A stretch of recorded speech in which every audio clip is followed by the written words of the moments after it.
Welcome into the latest edition of ESPN FC. I'm Dan Thomas, joined by Craig Burley and Ali Moreno. Gab Marcotti will be with us shortly as we're reflecting on what happened in La Liga today. Plus, if you haven't seen it, there's a video from Japan which is just really quite extraordinary. We start, though, in the Premier League. Manchester City taking on Watford. City looking to extend their lead at the top of the table to 4 points. Watford making 7 changes to the side that beat Leicester last week. Not much happened in the first half, but it was all about this incident just after the break.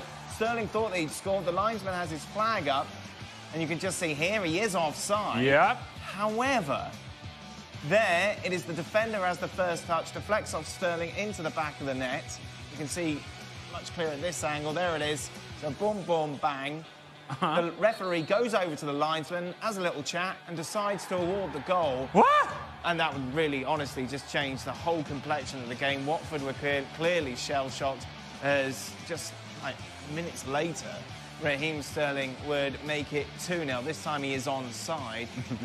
Riyad Mahrez playing across to the Englishman, who would find the back of the net. From my kind of range, Dan. Deadly from there, Dan. You don't think so? I think so. Nice interchange on the right-hand side. Good service. Tap in. And then this is brilliant. This is where Raheem Sterling has improved his game so much. Superb touch. Well, we see his pace and how he holds his run brilliantly, and then the finish, as you say, that's where that end product is where he's undoubtedly improved. Strange goal for City to concede, given that Watford really didn't prove anything when it came to offensive threat, but they get the goal. It finishes 3-1. Raheem Sterling, let's talk about the positives from this game, just gets better and better with every season and is very much in the conversation once again as being one of the best players in the Premier League. But let's talk about the big talking point. Once again, it's an offside decision which has got a scratch in our heads. Craig, what did you make of it? It shouldn't really, because, right, he's not offside here, even though he's in an offside position, because he's not interfering. Now he is. Yeah. So he's in second phase. But what happens is the defender clearly plays the ball, so it's an intentional play of the ball, and he plays it against Sterling. So the referees are deeming that because he intentionally played it off Raheem Sterling, it means it's onside, but it's a nonsense. Yeah, here's the offside rule. Clearly attempts to play a ball which is close when this action impacts on an opponent, or make an obvious action which clearly impacts on the ability of an opponent to play the ball. Peter Walton, by the way, we spoke to him and he said if they had VAR, it would have overturned the decision. The goal would not have stood. It's offside. It's a no-brainer. This is just, the referee's just had a night. Yes. 100%. And it's almost as if you're looking for a reason to give the ball. That was the weird thing, wasn't it? I mean, it is so clearly offside that if you were to see the replay, if you're a Manchester City player, and they gave you that opportunity, hey, look at this replay, they would be like, yeah, I was offside. Yeah. I mean, it's simple as that. There's no question about that. You just mentioned those two categories. Check. Offside. 100%. Weird decision. I mean, he's not, at the end of the day,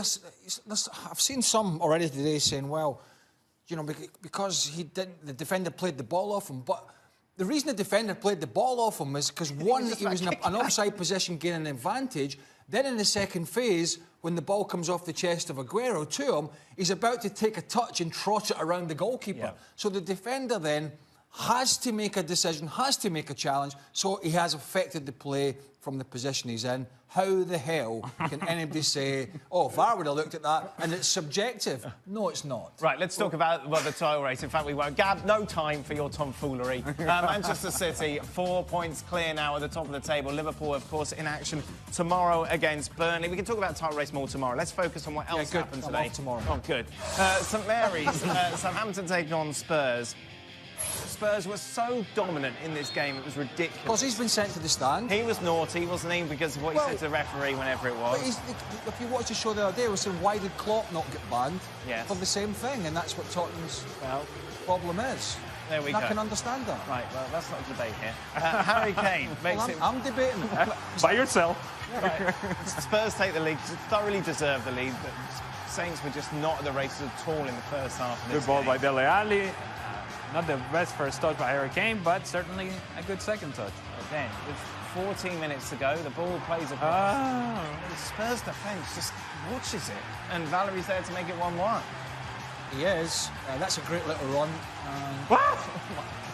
then that's not a perfect finish, but he'll take it. And then James Ward-Prowse, what a season he is having. What a strike to make it 2-1. Courtesy dive by Hugo Lloris. Perfection from James Ward-Prowse. Beautiful. Massive result for both ends of the table. For Saints, of course, it keeps them out of the relegation zone. For Spurs, it drags them very much in this top four battle. They are 3 clear of United and Arsenal and Chelsea. 2 games in hand Chelsea have on them. Arsenal and United, of course, meet tomorrow. This is what Pochettino said after the game. Talking about the top 4 battle, he said, yes, but it's good because a lot of people now are going to realise our real level and maybe start talking about the perception. Great. Well, has he got a little bit of amnesia? He's in the quarter-final of the Champions League after 2 very good performances against the league leaders as they were, joint league leaders in Germany. One minute he's saying he's got a good squad of players. Next thing he's saying, no, I don't. Oh, no, I do. No, I don't. He doesn't know. I don't know. He's like, whenever a defeat comes along, there's always seems to be a reason, an excuse. Just say, we didn't play well in the second half. We dominated the game, but we allowed Southampton to come back in. Maybe we were a bit tired from our exploits in Germany. But, don't start talking about I actually don't have a very good group of players. This is the level we're at. We can't go to Southampton and win. Really? So is this point basically... Well, I've had enough of people taking for granted what we're achieving, getting the top 4 as much as we have because of the resources we have. So if we have to battle for it, it just proves, I don't know, how good we are. Well, work it out. I don't know. Well, why would you even take it down that direction? Yeah. 3 weeks ago, we were talking about and debating here on this very desk as to whether Spurs were a title contender. So, and that's a category that you were in right then and there. Since then, the lack of results that have come Spurs' way is their own doing. And oh, by the way, if they were to collapse and not make it into the top 4, being where they were even 3 weeks ago and as to where they are now, even by Spurs standards, and they have had a history of collapsing, this would be a historic one. Just to try and figure this out a little bit and to give him maybe some due, I think in reflection, what he's trying to say here probably is other teams that are going for what we're going for would be able to come off a draining night in Dortmund and make several changes. Right. I.e. Man City, maybe Liverpool, potentially. I think what he's throwing out there is, I can't do that. And that's, I think, where he's frustrated. Yeah, but the problem with that, though, is that Manchester United had to make changes and go to PSG and get a result there. Yep. And Arsenal had to go to Rennes and play there. And they're going to play. And Chelsea also has had to travel and play. So, look, we can sort of address as to what he's getting to, but that doesn't excuse the fact that they've been finding ways to give points in this race. They were in a race. That race that they were supposed to be in was supposed to be the title race. Now they're in a entirely different race. Good luck. Let's bring Gab Marcotti into the show. Gab, what do you make of what the boys have been saying? Well, I agree with Craig in the sense that, Pochettino can't have it both ways. He can't talk about how we don't need any signings and youngsters and pathways into the first team and whatever, and then say this is our level. Beyond that, what I would say is actually, and this is the problem when you're so focused on results all the time, Spurs have been playing badly for quite a long period now. And they lost the last couple of games. They drew the North London Derby game, which I thought they probably deserved to lose. And now here's a game where you actually played, I thought Spurs played really well for more than an hour. In the end, you hit the woodwork, you're beaten by some absurd James Ward-Prowse free kick. That's the reason you lose. And all of a sudden your world collapses when, in fact, for a good part of the game, Spurs played better than they have been playing of late. Let's take a look, shall we, at Spurs' remaining fixtures. Not the easiest of run-ins that Pochettino's side had. They go to Anfield at the end of the month. Also, before the end of the season, they've got Manchester City at the Etihad. They end their campaign at home against Everton. For tomorrow's show, we'll be talking about another game which has great significance when it comes to the top 4. It is Arsenal against Manchester United. To La Liga we go. Barcelona take on Rayo Vallecano. Lionel Messi's 800th game. That's a lot. For Barca. 23 minutes in. The out-of-form Coutinho with a shot doesn't quite connect, though, straight into the keeper's arms. Was good interplay by Barcelona. The shot by Coutinho, if you can call it that, not very clean. It would be the visitors who would take the lead almost straight after that. Raul de Thomas making it 1-0 to Rayo. Well, he holds the ball up well. I think is it Piqué or what? Piqué and Semedo. It's Piqué initially who doesn't go to make the challenge, and then Semedo gets back in. Nobody really gets close enough, drops the shoulder, picks the corner up. 7 minutes before the break, Barca retake the lead thanks to Gerard Piqué. Oh, 1-1, sorry, Gerard Piqué.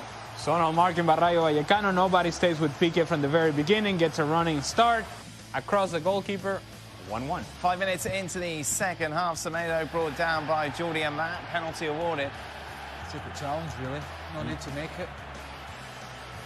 Little feint here, arms behind the back, then he hangs the leg out. Looks like he clips the player. Messi really feeling the pressure here. In the end, it would be a 3-1 win for Barca. Rakitic finding Luis Suarez for the goal. Yeah, that's nice. That's very nice. Practice session sort of goal. Overall, another positive performance for Barcelona, with one caveat that seems to continue in that Philippe Coutinho not putting in the sort of performances that they spent all that money. They invested all that money in that Brazilian to get that flair that he showed at Liverpool, but once again he comes up short. He was booed off when he was substituted today. Just not good enough. No, and what's happening now with Coutinho is that he's not even playing as a winger anymore, and he doesn't give you enough pace down the flank, so he starts drifting inside. When he drifts inside, he gets into the space of Lionel Messi, and therefore it just feels like he's more disturbing and disrupting than he's adding to the team.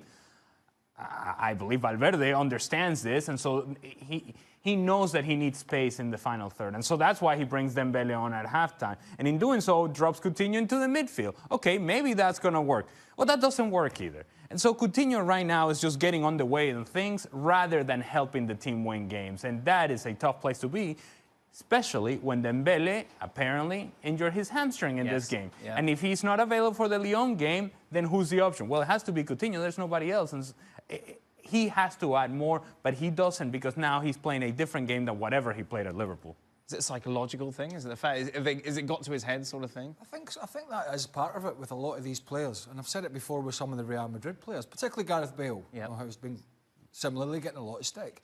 And as Ali said, I mean, the pieces in the jigsaw might not be fitting the way that Valverde wants with Coutinho at the moment, and he is maybe not playing in a position that he prefers, and he is getting in the way of other players.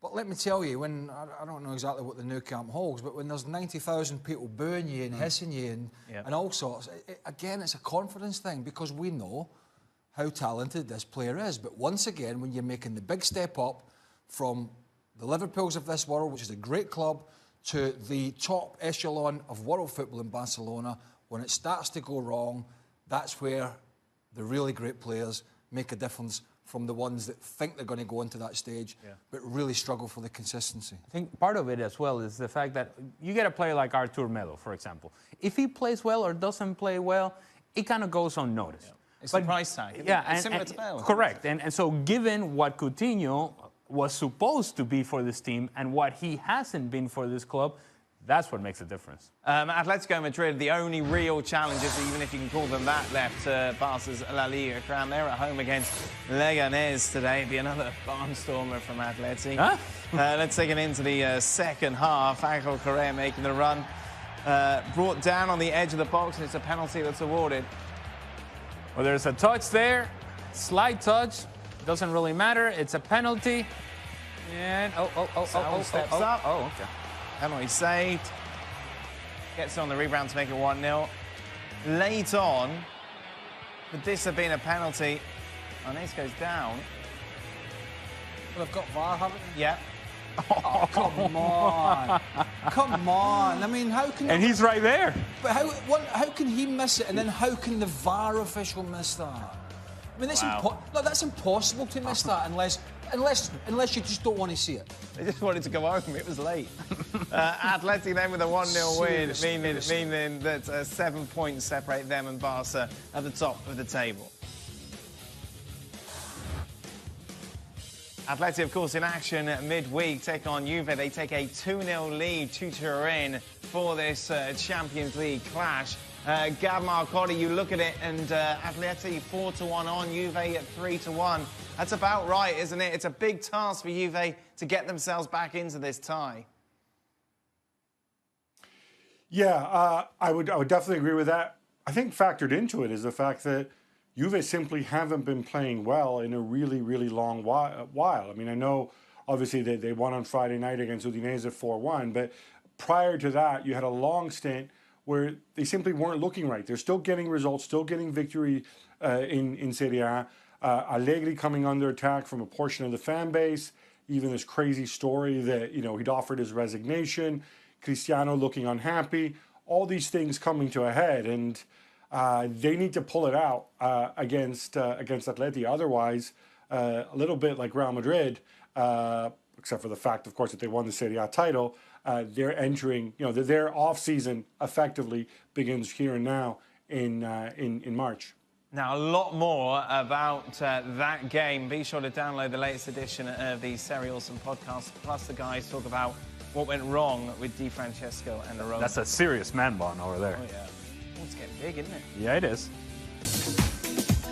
So Bayern are top of the table. In Germany, it's goal difference, not head-to-head, that is the differential when it comes to points level. So Bayern Munich, top of the table.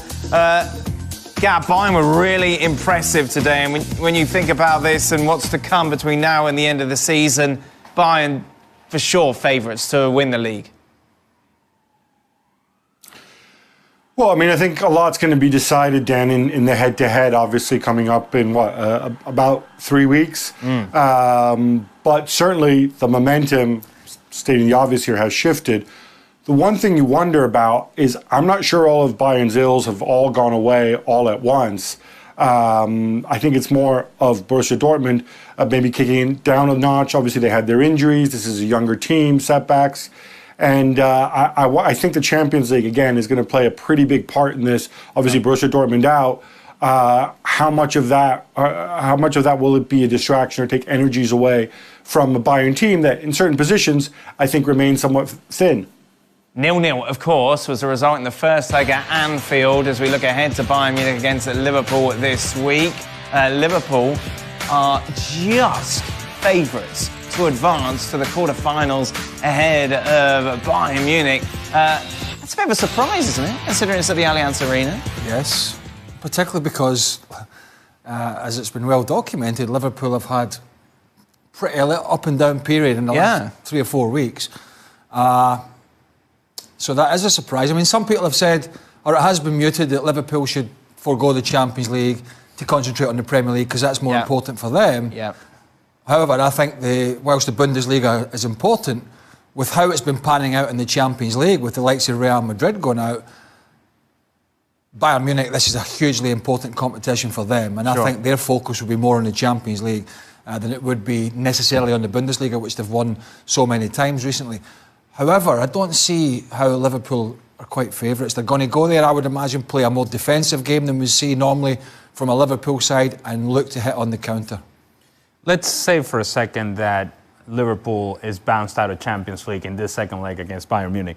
They're going to look back at how disappointing that first leg was, that 0-0 at home, where they never really challenged Bayern Munich. They never really got after Bayern Munich at a time where Bayern Munich was vulnerable. Now, over the last couple of weeks, Bayern Munich now look like world beaters. They look great today. And so when you see this team play the way that they did today, you're a Liverpool fan, you have to sit there and say, man, we could have done so much more in that first game. And now we find ourselves in a position where you're playing against a confident team that feel a whole lot better about themselves, that are not nearly as vulnerable as they once were at home.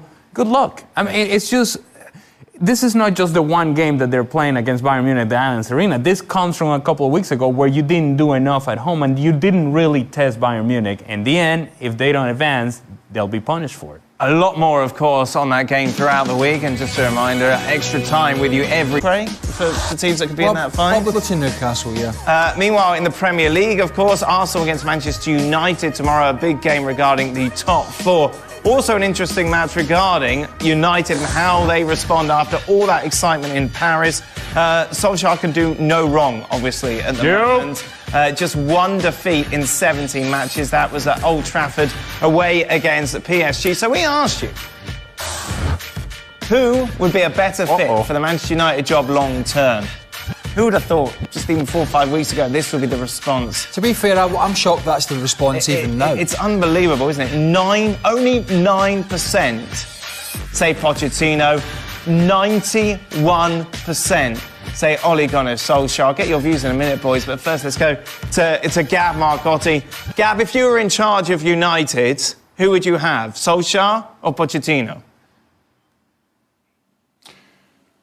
There's no question Ole Gunnar Solskjaer has done a tremendous job. He surpassed all expectations. And Mike Phelan with him has been a big part of it. But you'd be an absolute fool to appoint Ole Gunnar Solskjaer now. You stick to your original plan. You go out there and you see what you can get, who is realistically available, how much does it cost you, how difficult is it, and you make a decision at the end of May. And if it's still Solskjaer, it's still Solskjaer. I'd feel a lot better with a director of football type in there, but, that wasn't part of your question. But it's completely demented to go and make a commitment right now, I think, to Solskjaer. Well, look, I'm amazed at that poll, and I think that's how, fans get swept away with the emotion. And it's been an amazing story, and it is a bubble at the moment at Man United, and we take nothing away from what they have done. However, if you were saying to me, what is the best interest long-term between these two, there's no comparison. Mauricio Pochettino is by far the better and more experienced and more proven manager. Look at what he's done in Spain and then what he did at Southampton to get the Tottenham job. And what I think we all agree what he's done with Tottenham, even though there's been no trophies as yet, with not the biggest squad and not the biggest budget. And it's been a pretty amazing job. So I think that would be my long-term view, would be certainly Pochettino would be the better candidate. But I do think emotion will take its place here, and it would probably be Solskjaer who Man United pick. In a vacuum, I would agree with Pochettino having a better and more impressive resume than Ole Gunnar Solskjaer. However, we don't live in a vacuum. And I can tell you that I know all these players that are now performing for Solskjaer were not performing for the genius that Jose Mourinho is, who had even more impressive resume than Mauricio Pochettino. This guy, Solskjaer, is getting the best out of the group that he has available. That, by definition, is what a manager should do. Now, I don't know long-term. I don't know what happens 3 years from now. I know that now I am getting the best out of these players with this guy leading my club. That makes the decision all the more difficult and all the more tempting to say, right, Ole, you take this team forward. But what Pochettino's done, my argument would be is look what he's done over a long, well, not a long period, it's not exactly Ferguson and Wenger, but look what he's done over the space of 3 or 4 or 5 years. The consistency, we know he can do it, right? We know he can rebuild, we know he can set his team up, we know there's going to be longevity there, and he's still pretty young. What we don't know is whether Solskjaer can keep this going into the summer, a next transfer window, the start of a new season, because the previous clubs he's been at, it's been a struggle. It's not been a struggle for Pochettino. I think what's happening here is the emotion, and clearly and understandably, the emotion of the great results and the momentum should not get in the way of a consistent and clear decision about where the club's going to go long term. Not the last time, I don't think we've discussed this. Probably not. Meanwhile, let's take you through what happened today in Italy. Most of the games tomorrow, but you've got Chievo taking on Milan in the late match today. Milan 2, that win for Milan now stretches their lead above Inter to 4 points. Gab, this obviously a result perfect for Milan ahead of the Milan derby at the weekend. Yeah, although, of course, we also had Rino Gattuso watching after being sent up in the stands. But Piontek on the score sheet, Lucas Biglia, who I've been saying this all season, maybe not the greatest when he was there, but he's one of those guys that you really notice when he's not there. Romagnoli also nearly scored a tremendous goal at the end, just wide. So I think Milan are firing. Sousa looks to be back as well. The momentum, I think, is all very, very clearly going towards the red and black half. But we've seen in the past, derbies change the momentum. I mean, they haven't lost since they haven't lost since December. Fiorentina at home. It's 13 or 14 Live. All right, Stato. I'm sorry for that. I'm sorry. Show preparation. I had a lot of time in my hands. That game live on ESPN 2. Welcome to Extra Time. Did Ali pick Spurs again? No, I did not. I've stayed away. In fact, last week I did him a favor and I picked Arsenal. I listened to the Spurs fans. Yep. They didn't want me to pick Spurs, so I didn't. I picked Arsenal. That didn't work. And I stayed away this week as well. So it's not me. It's incredible. It's somebody else's problem. It's not me. It's going to be a heck of a fight for the top 4 now, isn't it? I know, everywhere. Like the top 4, top 2, bottom 8. It's all go. All go. Predictions, eh? Meanwhile, in the Championship, please let Burley rant about the Darren Moore firing. Well, you know, as we pointed out, for those that saw the show, they are in 4th, which is a playoff spot to get to the Premier League. And I understand that since Christmas it's not been great for them, and they've not shown great form. But to sack a manager that's in 4th spot is, by modern standards, which is pretty bad, is still going some. I mean, Darren Moore came in off the back of a shambles, I think, last year, and almost kept him up. Yeah. And, you know, I don't follow West Brom every week because we don't concentrate on the Championship, obviously, but still, you know, to have a very good chance to be going back to the Premier League and get sacked is rather harsh. Do you know why Ali would really like West Brom? Yes. Why? Their mascot I forget is a boiler. You could do it, wouldn't you? And you've had boiler issues. So it's perfect. I absolutely promise you, Google West Brom's mascot and it's a boiler. Oh, man, come on, that's cold. Tell you what else is cold. The water in my house is cold. Oh, dear, don't worry. It's cheap. Very. Very cheap. So I'm told. Gab is here. And Gab, I'm going to go to you because you are the contrarian on the panel. How is Pickford not sent off for his absolutely cynical tackle on Rondon? If you haven't seen it, it's a rugby tackle, basically. On Rondon in the box, a penalty is awarded. Yeah, that is it, Gab. I have absolutely no idea. I thought he should have been sent off.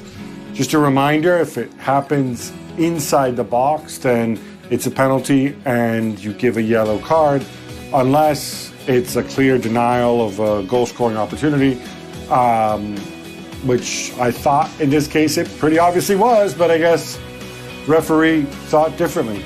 Well, thankfully, he's not as bad as referee as the guy in the Man City game, or maybe he was. Yep. Maybe we need VAR now. Oh. They try to help this sort of challenge for defenders and goalkeepers by saying if you make a clear attempt to play the ball. Yes. It's trying to get rid of the 3 strikes, wasn't it? Yeah, they're getting punished 3 times. This was 5 strikes. But clearly, he was nowhere near playing the ball after dropping it. And, yeah. Let's move away from football for a moment, Craig. Why are Scots stereotyped as cheap? I have to say, Craig is not cheap when he goes out. I don't know. Others that are Scottish. He may be on this panel occasionally. Although he's not too bad when you get him out. No, that's true. No, to be fair, he's not. He'll stand his round. He won't hide from buying drinks, Stevie. No. Up, Stevie. But it's just other things. Yeah. I don't know, because when I was a youngster and I went to London at 16, jocks, as they call us, Scottish jocks, we're always stereotyped as being tight. I don't know why.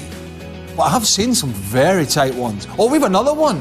Yes, we do. We do. A big one. We have one who is very tight.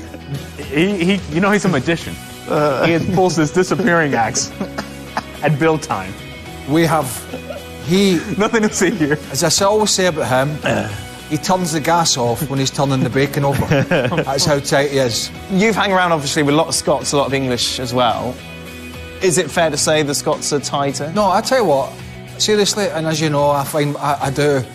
I'm often at a bar somewhere. Yes, yeah. Socialising. So I see a lot, and I do see... A social butterfly. I don't think it's a nationality thing. I think it's just a perception. Right. But I don't think... Because I see it a lot, actually, and as you well know, these people... and I'm only talking about men here because I'm drinking with men. The guys that are not buying a drink when you're in a group stick out like a sore thumb. Yeah. But they don't think they stick out like a sore thumb. You know it. They think they're getting away with it, but everybody else is going... It's the time you're tying their shoelaces on the way to the bar, going to the bathroom. The best one is when I used to arrive at a hotel in Scotland after working. There was a certain individual that was in a group. Every time we went down the hotel stairs to the bar, because it was downstairs, we all used to hang back. And we all used to hang back and go, we've got him now. Yep. Got him. And we'd go down and we'd know what he was saying. Bathroom. Every time. Everyone's got someone like that, don't they? And they stand out and they do stick out. I'm not tight, you know that. Ali, you're not tight either, by the way. But you get it worse because you don't drink. Correct. And yet the bill comes and you're just like... Correct. But that's all right. Everybody's having a good time, and I don't mind adding into the good time. I would not be happy with that. Well, I did take part in the Shirley Temple. Right. Does Craig hate Real Madrid? Why would he ask? Because I've given him a bit of stick this week. I don't hate yes. I don't hate any club. No. Just we've got a job to do here. When things are not good, they're not good. Not good. What about players? Real Madrid were great last week. They got those 2 Clásicos. Went out the Copa del Rey and got hammered by Ajax at home, departing the Champions League. Other than that? Oh, other than that, what I'll do is I'll come in and I'll say, everything's great because they've just won the last 3 Champions Leagues. Let's have a historical show. People say Craig hates Paul Pogba and never says praise him or says anything positive about him. Can Craig dispel these rumours? Who are these rumours? people? Where's Hassan? Who are these people? Everywhere Hassan goes, people are... Yeah. If you heard what Craig Burley said about Paul Pogba now... I was like everybody else. A lot of people were on Pogba's case when he wasn't playing well, and he wasn't alone. But I think, goodness me, we've praised him since he's been playing well. That's what we do. That's a lot of Craig questions. Oh yeah. When Craig goes to his happy place, what does it look like? Golf. Oh, That's it. yeah. That's it. Well, on the bar. Craig is very happy on a golf course. Yes. Yeah. Creepily. Lovely, friendly, not competitive, nice, tries to help. Well, you. I'm competitive, but not to a stage where I'm not helping people. No, you're lovely. And what was I going to say? I know. See, now you're emotional when you talk about golf. It's just people get the wrong impression. No. They do, because we're doing a job here. Yes. And we're doing a magazine show which needs a bit of life around it and a bit of enthusiasm. See, why is he saying this as if he's still telling the truth? And a bit of debate. Now, sometimes you've got to stir the pot a little bit. Right. But what? Away from the TV, you're hugging puppies? Hugging puppies, yes. That's true. Other than that... I'm going round, I'm laying pipes for fresh water for people, everything. But on a golf course, patience of a saint, me. Unlike the other Scotsman and him. Well, Yeah, you're not very friendly on the golf course. No, it frustrates. What a frustrating game it is. Well, it's your swing. I'm Yeah, it's my patient in the swing, my golf. face, everything. I enjoyed the golf course as well. But I know, you're very calm on it as well. yeah. Yeah, well, his game's got better. A lot better. Yours is not. No. And I'm giving you clubs, I give you a driver. I know, you did give me a drive. That's nice. Give See, me- nice, friendly I Craig. get about a third of Nichols' bags, my old clubs Yeah. in there as well. I've sorted his bunker game out. I sorted his driving out. Can't sort his head out or his clothes. Can't sort those out when he turns up with a New England Revolution goalkeeper's top on the tee. Right, let's move on. Come on, I need to go. Eredivisie podcast, an Eredivisie version of the Serie Awesome podcast. Please, I like ESPN FC as it is. I just like an additional podcast that covers Eredivisie. It's our producer's put this in, isn't he? Of course he has. And he would do one. Eredivisie would do podcast. There you go. Gab, would you be interested in that? You don't do too many podcasts these days. Oh, wait, you do not. would have come in handy this past week. Now all of a sudden everybody's an expert on Ajax. Would have been cool if we had a legitimate crew of experts providing us with a weekly Eredivisie podcast. Now look, I think the reality is even when you cover world football, there's only so many teams and so many leagues you can cover, and so inevitably you can only really dip in and out of the Eredivisie. But how awesome would it be if we got cool stories about, I don't know, De Graafschap and Go Ahead Eagles and Almelo and all that good stuff? I'd like to see the numbers for that. Final I'll tell you, the only place you could put an Eredivisie podcast is in Holland. Let's be honest about it.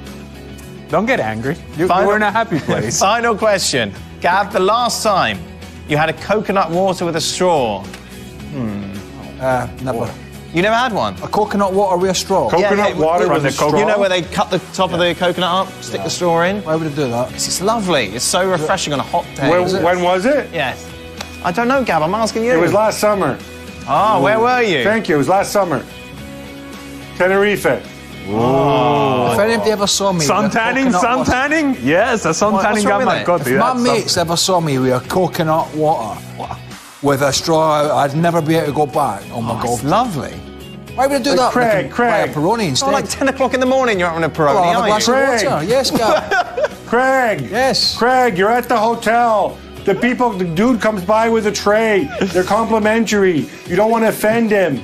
He gives you a coconut water. You take like 3 sips and you're done, and you can go back to your beer. No, I'm not actually, that big a deal. This is me. Don't worry about it. I'm back in angry Craig now. So when he comes round, That didn't take long. with the coconut water, I'm like, get stuffed. Oh, that's not very nice. I think Jamaica. That's the last time when I went to Jamaica. No, I was in Jamaica 18 have months any? ago. I never saw anybody come round with it. No? Well, that's because your eyes were all on the bar.